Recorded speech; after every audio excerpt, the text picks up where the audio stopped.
اندر دین بھی ہے کہ نہیں, اس کے اندر ہے کہ نہیں. یہ اچھی ماں کا انتخاب ہے. اور جب اولاد کی دولت دے دے, یہاں بھی بہت سارے حقوق ہیں, ہمارے پاس وقت تھوڑا ہے اور باتیں میں کچھ زیادہ آپ تک پہنچانا چاہتا ہوں, لیکن جب بچہ 7 سال کا ہو جائے, میرے حضور نے ارشاد فرمایا مروا اولادکم بالصلاۃ وہم ابناء السبع سنین. یہاں پہ دو کچھ بھی بند کر دو, یہاں پہ سارے چلا تو یہ بند کر شور ہے, کوئی مسئلہ نہیں. جب 7 سال کا بچہ ہو جائے تو اس کو نماز کی تلقین کرو, اور جب 10 سال کا بچہ ہو گیا پھر بھی نماز نہیں پڑھتا تو میرے حضور نے فرمایا اس کو مار کے نماز پڑھاؤ. توجہ ہے نا آپ کی. اگر ہم نے اس حدیث پہ عمل کیا ہوتا تو آج ہماری مسجد نمازیوں سے بری ہوتی. آج سکول آباد ہے, آج کالج آباد ہے, آج یونیورسٹیاں آباد ہیں. ایک مرتبہ ساری تھوڑی سی شادی ہو جو خالی جگہ پر کر دی, بار بار کہنا پڑے گا اونچی کی باتیں ہیں کہ اچھا نہیں ساری تھوڑی سی خالی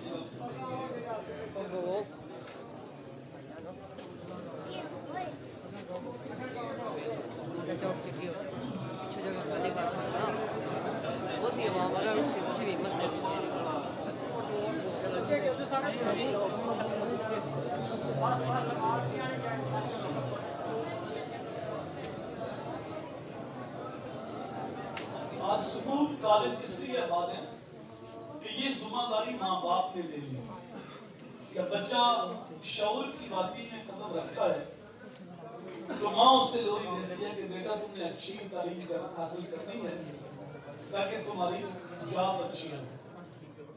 جب جاب اچھی ہوگی تو پھر پے اچھی ہوگی تو مستقبل سمجھ جائے. اب دوڑ لگی ایک دوسرے سے آگے بڑھنے کی. یہ مستقبل جس کی فکر ماں باپ نے اولاد کے دل و دماغ میں ڈالی, اس مستقبل کی عمر کتنی ہے؟ شیخ صاحب کہتے ہیں ایک سانس کا بھی نہیں پتا. جو سانس اندر ہے اس نے پتہ نہیں باہر آنے کا, اور جو باہر ہے اس نے پتہ نہیں اندر جانے کا.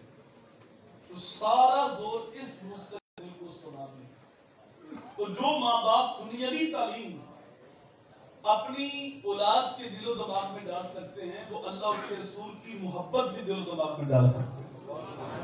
جو ماں باپ کہتے ہیں بیٹا اچھا پڑھ دو تمہارا مستقبل سمجھ جائے گا, وہ یہ بھی کہہ سکتے ہیں بیٹا نمازی بن دو تمہاری آخرت سمجھ جائے گا. بچہ سکول نہیں گیا تو ماں بھی ناراض ہے, باپ بھی ناراض ہے. بچہ ٹیوشن نہیں گیا تو گھر والے اس سے کوستے ہیں, لیکن بچہ نماز نہیں پڑھتا, نہ ماں پوچھتی نہ باپ پوچھتا. ذرا تصور تو کریں کہ یہ کس محبوب کا فرمان ہے کہ جب 10 سال کا بچہ ہو گیا پھر بھی نماز نہیں پڑھتا, مار کے نماز. یہ اس نبی کا فرمان ہے صاحب جو اپنی امت کے ساتھ اتنا پیار کرتے ہیں. فرماتے ہیں لو تدخلوا شوککم فی رجل احدکم اللہ وجدت علمھا, اے امتی اگر تیرے پاؤں میں کانٹا بھی چبھ جائے نا اس کی تکلیف مجھے ہوتی. جو امت کے ساتھ اتنا پیار کرتے ہیں تو فرماتے ہیں جب 10 سال کا بچہ ہو گیا پھر بھی نماز نہیں پڑھتا, پھر مار کے نماز. اتنی سختی کس لیے؟ ابھی تو نماز فرض ہی نہیں ہوئی. نماز تو فرض تھا تو بھی جب وہ بالغ ہوگا تو اتنی سختی کیوں؟ میرے حضور نفسیات کو جانتے ہیں کہ ایک تھوڑی سی سختی کے لیے بچہ نمازی بن گیا تو بالغ ہونے سے پہلے پہلے نماز کی پکی عادت بن جائے گی اور پھر ساری زندگی نماز چھوٹے گی نہیں, اور یہی نماز اس کا ہاتھ پکڑ کے اس کو جنت کے اندر لے کے جائے گا. لیکن اگر یہ بد نصیبی سے نمازی نہ بنا تو امتی تو حضور کا ہے, تو حضور نہیں چاہتے کہ میرا امتی جہنم کے اندر جائے. قرآن ہوا ہے جنتی جہنمیوں سے سوال کریں کہ تمہیں جہنم میں کون سی چیز لے گی؟ قالوا لم نکن من المصلین, کہ ہم نماز نہیں پڑھتے. ہم جہنم میں اس لیے جل رہے ہیں کہ ہم نماز نہیں پڑھتے. وہ ایک خاتون آئی نا عالم دین کے پاس اور کہا کہ میرا بیٹا صبح کی نماز کی اٹھتا نہیں. تو عالم دین نے پوچھا میری بہن جس کمرے میں تیرا بیٹا سویا ہے اگر اس کمرے میں آگ لگی تو کیا کرو؟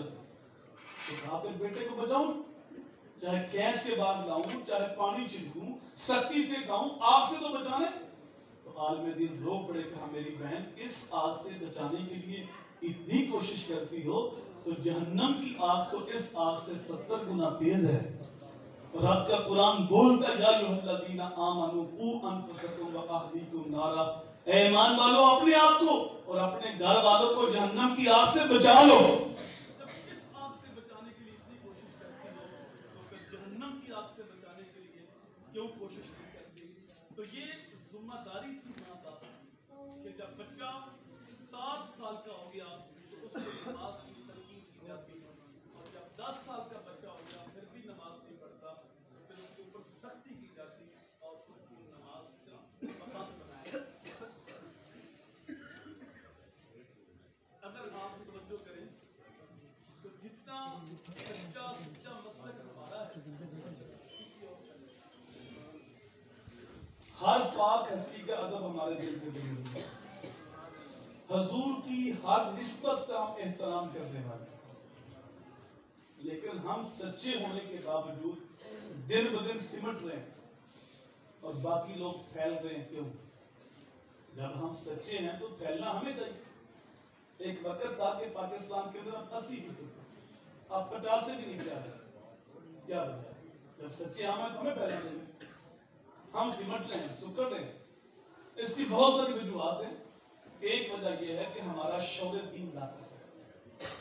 دین اسلام کے اندر کچھ چیزیں فرض ہیں، کچھ واجب ہیں، کچھ سنت ہیں، کچھ مستحب ہیں.